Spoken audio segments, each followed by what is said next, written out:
कोटली आज़ाद कश्मीर में 16 कनाल रकबे पर बने बल्दिया के जनरल बस स्टैंड को अरसा दराज से नीलाम न किए जाने से बल्दिया को लाखों रुपए माहवार का नुकसान हो रहा है।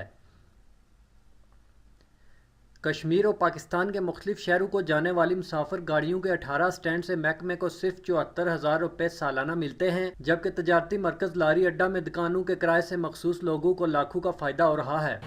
लेकिन ये नहीं कि उसको नीलाम आम किया जाता है, ये बात दुरुस्त नहीं है कि उसको नीलाम नहीं किया जाता है। लेकिन जब नीलाम करें तो वो बोली जो है वो ठीक होनी चाहिए, उसको ठीक होनी चाहिए। मसलन ये चुंगी की जो बोली होती हैं, इसमें जो गाड़ियों की बोली होती है, उसमें जो गाड़ी आती है वो अड्डे के भी उसमें शामिल होता है। ताम ये है कि ये जो आमदन होती है उसको अड्डे को ठीक करने के लिए, बेहतर बनाने के लिए खर्च की जानी चाहिए। लारी अड्डा कोटली का ठेका मनपसंद अफराद को दिए जाने से महकमा बल्दिया कोटली करोड़ों रुपए सालाना आमदनी से महरूम हो रहा है।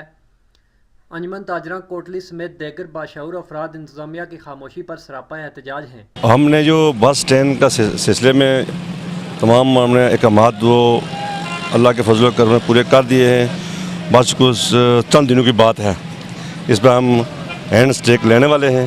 हुकूमत आज़ाद कश्मीर में का फैसला कर लिया, इसमें जो म्यूनसिपल कॉरपोरेशन कोटली इनमें फैसला कर लिया।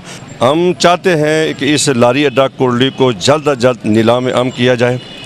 जो इसमें आमदनी हो रही है वो चंद अफराद को इसमें फ़ायदा हो रहा है, बाकी ये करोड़ों रुपए की आमदनी हम चाहते हैं इसको नीलाम करके इस लारी अड्डे की आमदनी को शहर के अंदर जो है वो तामीर तरक्की और दीगर जो मनसूबाजात हैं उन पर लगाए जाएँ। म्यूनसिपल कमेटी कोटली ने फी स्टैंड सालाना 4 से 5,000 रुपये तक ठेके पर दिए हुए हैं, जबकि इसकी हकीकी आमदन लाखों रुपये माहाना है। इस काम का वाहिद मकसद ख़जाने को नुकसान पहुँचाकर अपनों को नवाजना है। अवाम ने हुकूमत आज़ाद कश्मीर से करोड़ों रुपए के सालाना आमदनी वाले जनरल बस स्टैंड को चंद हज़ार रुपये के इवज़ अपने मनपसंद अफराद को नवाजने के बजाय नीलाम आम करवाने का मुतालबा किया है। कैमरामैन मसूद रहमान के साथ अब्दुल माजिद, ARY न्यूज़, कोटली आज़ाद कश्मीर।